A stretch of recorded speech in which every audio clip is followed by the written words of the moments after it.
Excusez-moi, je suis peut-être un intrus, je ne sais pas que c'était ça. Je ne suis ni linguiste ni historien, je suis plutôt de l'UFR S2ATA. C'est quoi? L'UFR des sciences agronomiques, d'aquaculture et de technologie alimentaire. D'accord. J'ai été invité par le secrétaire de M. Maître qui est mon parent. Il m'a appelé ce matin pour dire qu'il y a une conférence qu'il va donner aujourd'hui. Juste, je voudrais le féliciter en fait de ce livre. Moi, je n'étais même pas au courant, mais d'après ce que j'ai entendu ici, c'est extrêmement important pour la formation de la nation sénégalaise, pour montrer un peu que nous sommes tous, en fait, nous avons tous à peu près les mêmes origines. Ce n'est pas des ethnies qui se coupent en différents morceaux. Donc, le fait que les Wolofs intègrent tous les mots, toutes les civilisations et toutes les sortes de cultures pour en faire sien, en fait, ça permet d'intégrer tout le monde. Et je ne sais pas si c'est une force ou bien une faiblesse comme l'a dit l'autre. En fait, moi je crois plutôt que c'est une force en fait qui permet d'intégrer et de s'enraciner et de s'ouvrir. Je reprends Senghor un peu, mais c'est extrêmement important. Parce que à force, on a vu plusieurs ethnies, plusieurs petites langues. C'est ce que j'ai noté dans son exposé en fait, de positif. Le fait que tout le monde, on adapte beaucoup de choses de différentes cultures, ça permet de s'imposer et de s'adapter à son époque à chaque fois que les choses sont durant l'histoire. C'est ce que j'ai remarqué dans son exposé, c'est extrêmement intéressant. Malheureusement, je n'ai pas le titre, je n'ai pas pu dire, et je ne suis pas aussi un historien. Donc, je vous remercie pour cette initiative. Merci. Oui, merci beaucoup. Je voudrais vraiment saluer la présence de mon neveu, parce que son père et moi avons un seul grand-père et nos deux pères sont des frères, de même père. Son père et moi,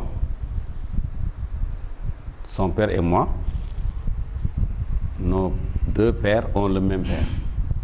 Donc, son père est mon cousin germain et donc lui, donc mon neveu. Mais aussi, il a appris beaucoup de son grand-père, qui était à la fois mon oncle, le frère de mon père et mon ami, qui était connu sous l'appellation de Cheikh Khalil, parce que il était en lui-même une université. Il avait une université dans la cour de sa maison. Il enseignait toutes les sciences qu'on lui apportait, linguistique, mathématiques, astrologie, astronomie, charia, histoire. C'était vraiment un grand érudit. Et je sais qu'aujourd'hui, a posteriori,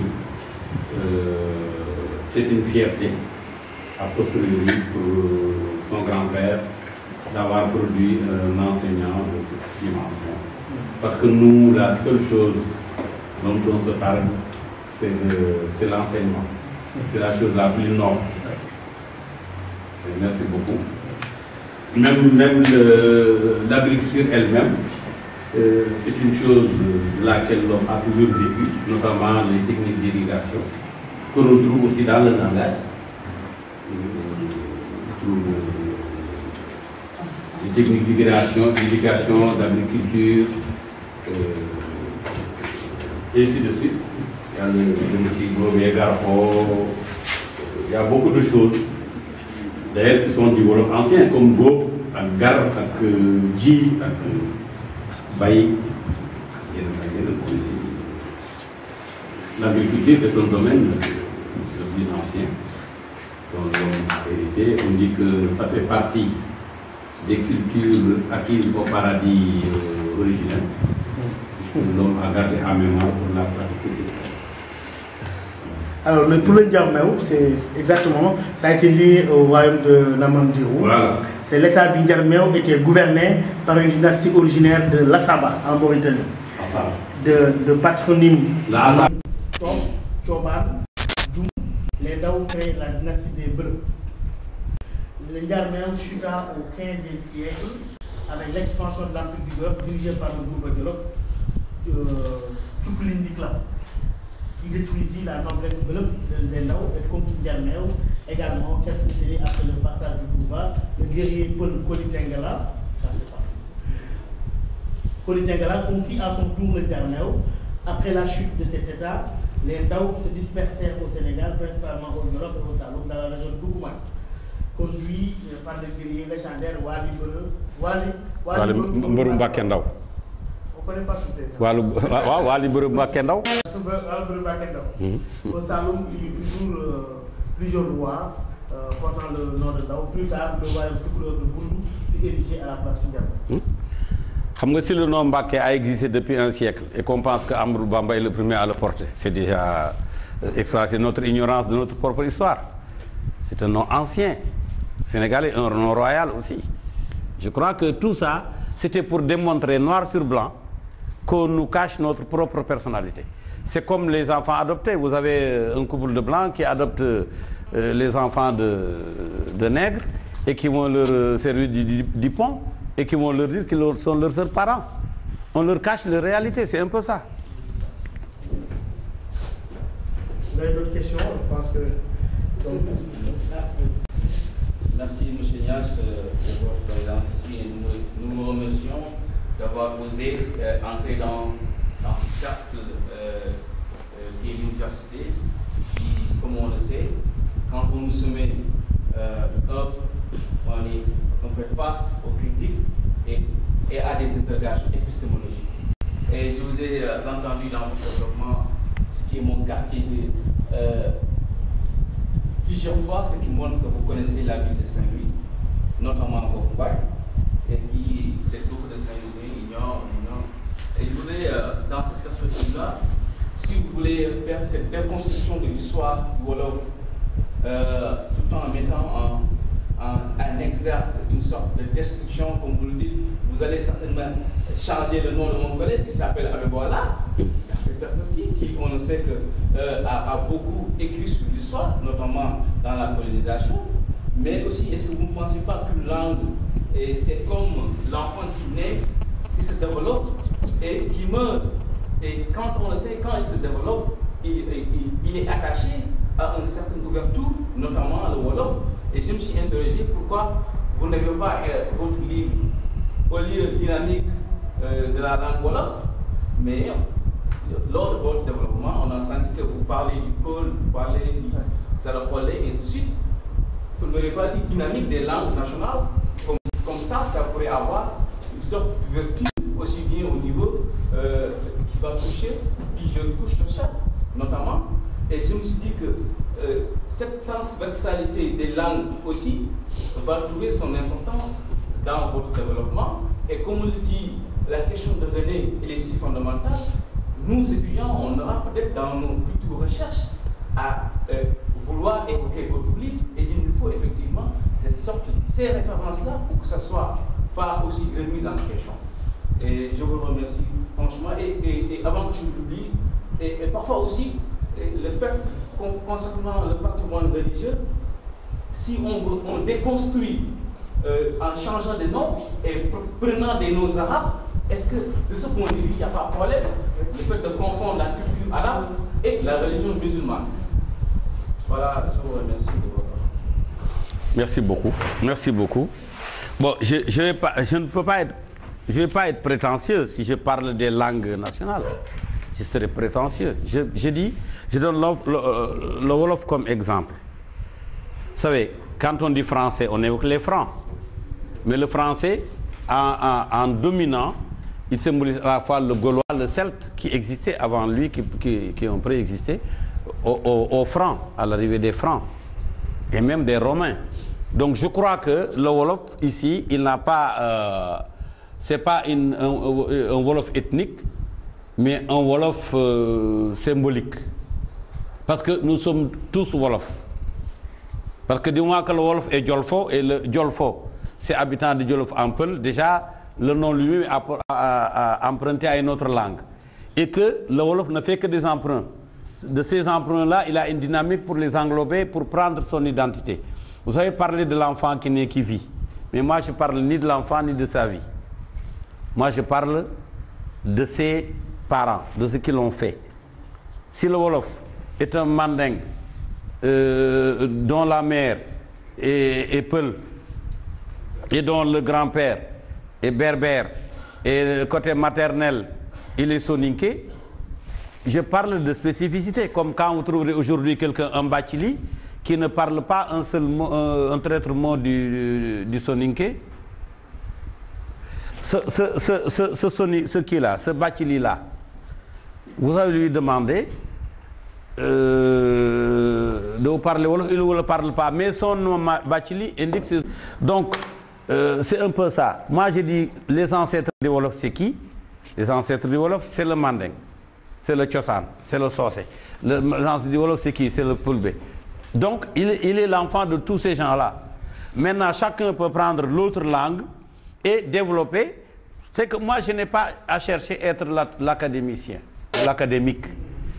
J'ai voulu inspirer l'académique de demain à partir de bases qui vont être perdues si on ne fait rien.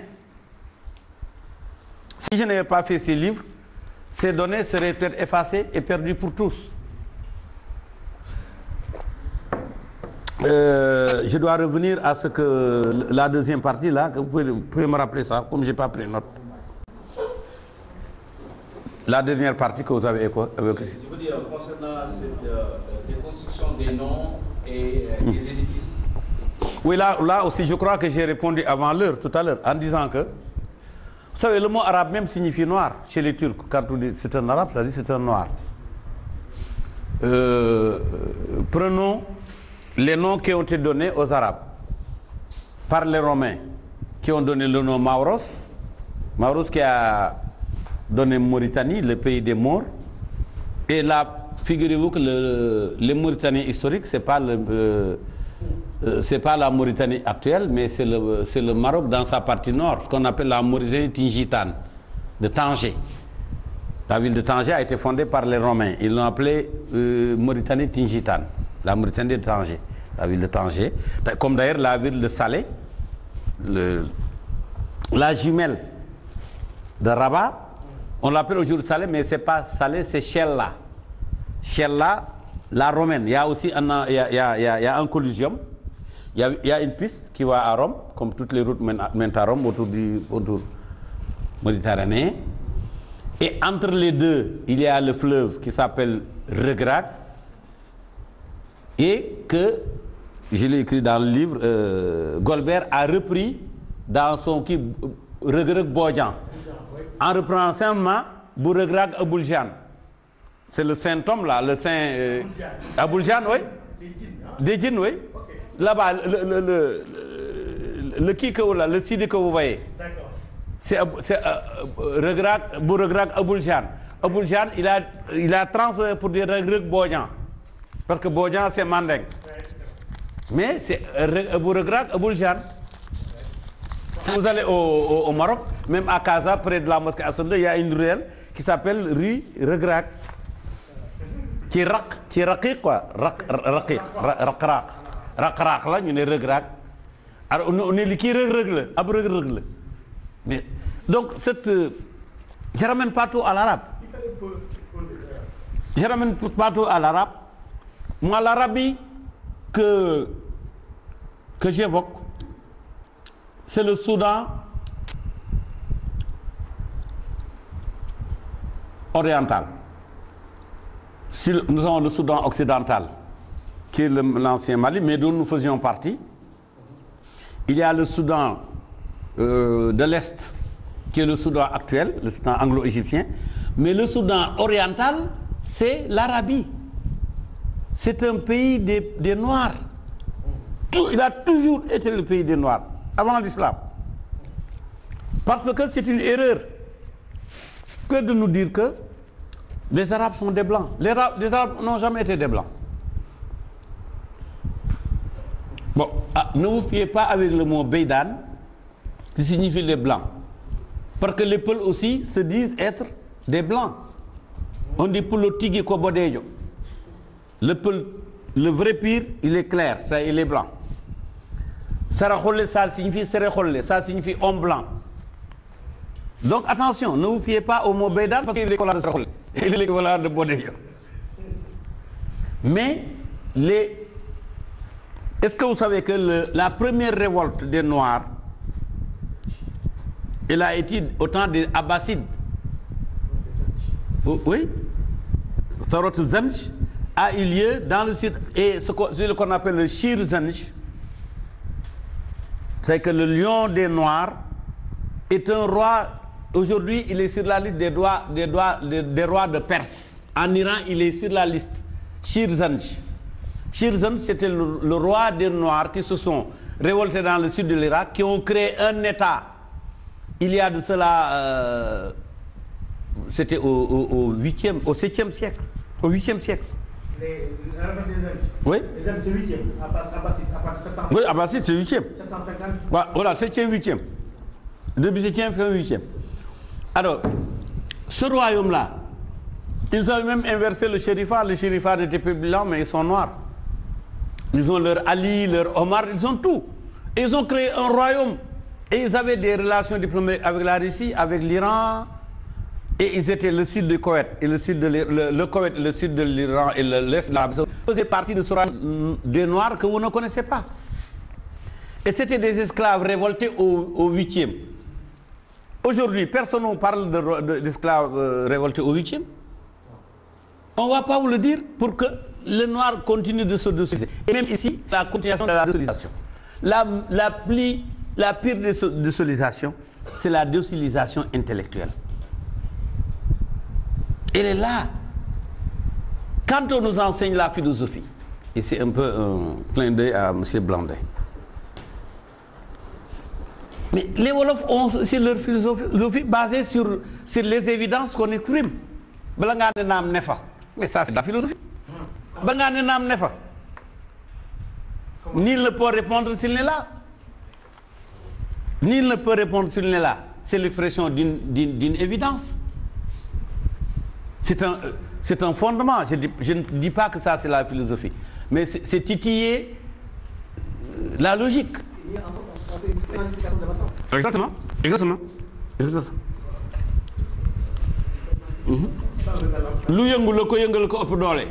C'est la même chose. C'est la même chose.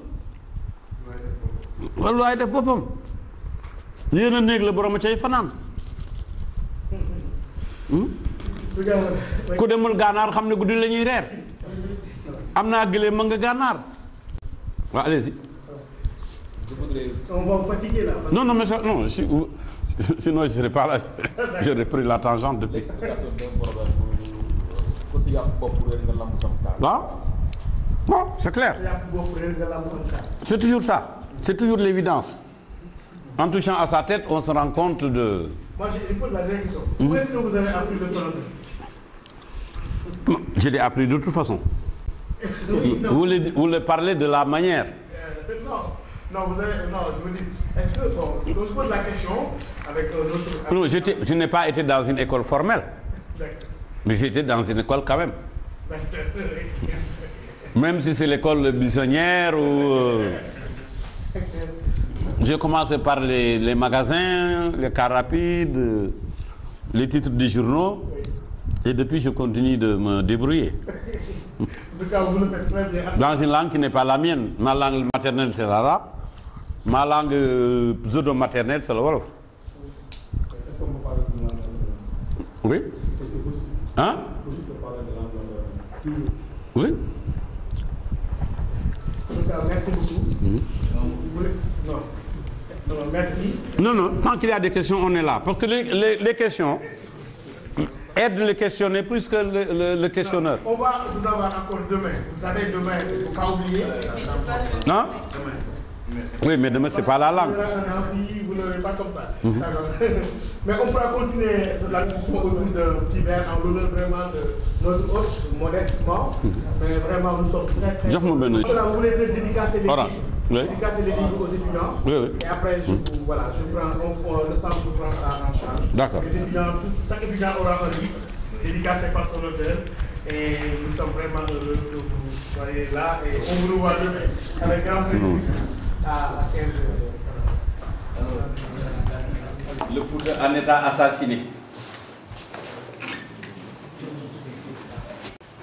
À propos de concepts que j'essaie de démontrer, même si je suis solitaire en la matière aujourd'hui. Souvent, j'utilise à dessein la méthode de la provocation. Parce que la provocation, c'est un instrument de communication. Il l'est même peut-être par excellence. Parce que si vous passez maintenant dans la rue, vous pouvez croiser plusieurs individus qui vous disent bonjour, vous ne répondez pas, vous ne faites même pas attention. Mais dès que quelqu'un vous dit air d'offre, tout de suite, cette provocation crée un dialogue. Si vous êtes nerveux, évidemment, que vous allez lui donner un coup. Mais ça, le dialogue sera là aussi. Parce qu'on va vous départager et chacun va parler. Mais peut-être que vous allez lui dire pourquoi vous m'avez dit d'offre. Et que là aussi le dialogue se met. Donc la provocation est un instrument de communication. Peut-être même par excellence. Je ne le recommande pas aux autres. Mais c'est souvent donné à ceux qui n'ont pas d'autres moyens de s'exprimer. Vous savez, les esclaves qui n'en étaient pas, en Amérique, ils ont créé le candomblé et des méthodes de danse qui étaient des expressions, parce qu'ils avaient des langues différentes. Mais à travers l'enchaînement, à travers la transe et les danses qui mènent à la transe, alors un langage est né. Et le langage a donné la langue. Et à partir de ce moment-là, je voudrais compter sur vous en tant que nouvelle génération pour l'entendement de notre soi commun qui est très ancien. Parce que quand je dis, quand vous dites nag, c'est nangé, et quand vous dites nag, c'est nagé, et quand vous dites lel, c'est lelo, c'est pour dire qu'en réalité, nous parlons que des patois dérivés d'une même langue. Mais je ne dirais pas que cette langue, que telle langue est la mère des autres langues. Mais je pense profondément que la langue la plus riche de notre ère géographique, c'est le Peul. C'est la langue Peul, parce que c'est la seule langue que vous pourrez parler de l'Atlantique à la mer Rouge sans avoir besoin d'interprètes. Aujourd'hui, vous allez en Centrafrique, qui est un pays d'Afrique centrale. Si vous parlez Peul, vous aurez toujours des interlocuteurs. Vous pouvez aller en Centrafrique, vous demandez votre chemin, on vous dit Laol Nani. Le chemin, il est là. Vous allez au Tchad, même chose. Vous allez au Cameroun, même chose. Vous allez au Nigeria, même chose. Vous allez au Niger, même chose. Vous allez au Burkina, même chose. Vous allez au Togo, au Sénégal, en Mauritanie, en Gambie, dans les deux Guinées. Ça, ce n'est pas donné au Wolof. Aussi, en évoquant le Wolof, parce que c'est une langue dominante, mais aussi en rappelant au Wolof ses origines, je voudrais chasser un certain nombre d'idées reçues qui voudraient que le Bambara soit inférieur au Wolof. Alors que normalement c'est l'inverse. Parce que le Wolof aussi a son racisme. En parlant des autres, souvent il ajoute le mot haram. Tolo haram, Serero haram, Yola haram. Mais sauf le Toubab, on ne dit jamais Toubab haram. Ah, tu Toubab. Hey, Toubab, tu devrais Toubab, il devrait qui? Toubab. Donc Toubab en soi, donc c'est-à-dire que on se met à la place du conquérant. Donc en quelque sorte, nous sommes quelque part masochistes. Mais ce schisme-là doit prendre fin. Nous pouvons arborer notre identité qui a toujours été là, simplement en ressuscitant le Namandirou, le Tétimour, le Ndiarmeo, le Djorof ancien, le Fouta Toro, le Sine. Parce que j'ai dit, en réalité, le Serer et le Toucouleur, voilà, c'est pas deux, c'est un. J'ai dit, c'est la différence entre la civilisation de Arniam et la civilisation de Garniam. Alors, est-ce qu'il y a une différence entre Arniam et Garniam? Donc, les deux disent, l'un dit Nak, l'autre dit Nak, l'un dit Casse, l'autre dit Casse-Casse. Donc, il y a une fausse différence. Peut-être que nos patois sont de faux patois. Chacun pense que ce que dit l'autre est sa langue que moi je ne comprends pas. Or, moi, nous pratiquons le même vocabulaire. C'est aussi, non seulement un rapprochement, c'est pour renforcer l'identité. Et disons que nous avons une langue commune. Nous avons ici une religion commune. Même si notre vraie religion n'est pas l'islam, n'est pas le christianisme. Notre vraie religion que nous pratiquons tous les jours, c'est le culte des ancêtres. Personne ne peut être saint ici tant qu'il n'a pas encore entendu le mot de Mam. Mam Bamba, Mam Aladji Malik, Mam Aladji Abdoulaye, Mam Khalifa, Mam Dam. On n'est jamais saint sans le Mam. Nous sommes tous, suñu Mam bi day mom lañuy ñaanal, suñu Mam bi mom lañuy jangal, dañu na am dañuy ziaré, dañu dem ñaan ci suñu Mam. Attention, c'est notre religion originelle. Nous la pratiquons en plus en parlant du Coran ou d'évangile. Mais notre vraie religion, c'est le culte des ancêtres. Nous ne sommes jamais sortis de cette religion. D'ailleurs, ici, il m'arrive dans un article qui... Tous ces articles que vous pouvez trouver dans le... qui s'appelle La République du mimétisme. Parce qu'au Sénégal aussi, on fait du mimétisme. Mais aussi, je mets en garde contre des tentations kimbanguistes. Là aussi, je crois que j'ai écrit quelque chose sur ça. Kimbanguiste, parce que c'est mon Kimba. C'était quelqu'un qui avait 80 femmes et qui voulait devenir prêtre catholique. Alors, ils lui ont dit que ce n'était pas possible. Il ne pouvait même pas être baptisé. Un jour, il a dit qu'il a rêvé de Jésus et que Jésus lui a dit qu'il l'a envoyé auprès des Noirs et qu'il est le libérateur des Noirs. Comme au Zaïre. Oui, au Zaïre, mais comme au Sénégal aussi. Oui. Donc, au Sénégal aussi, on se dit qu'on est l'envoyé du prophète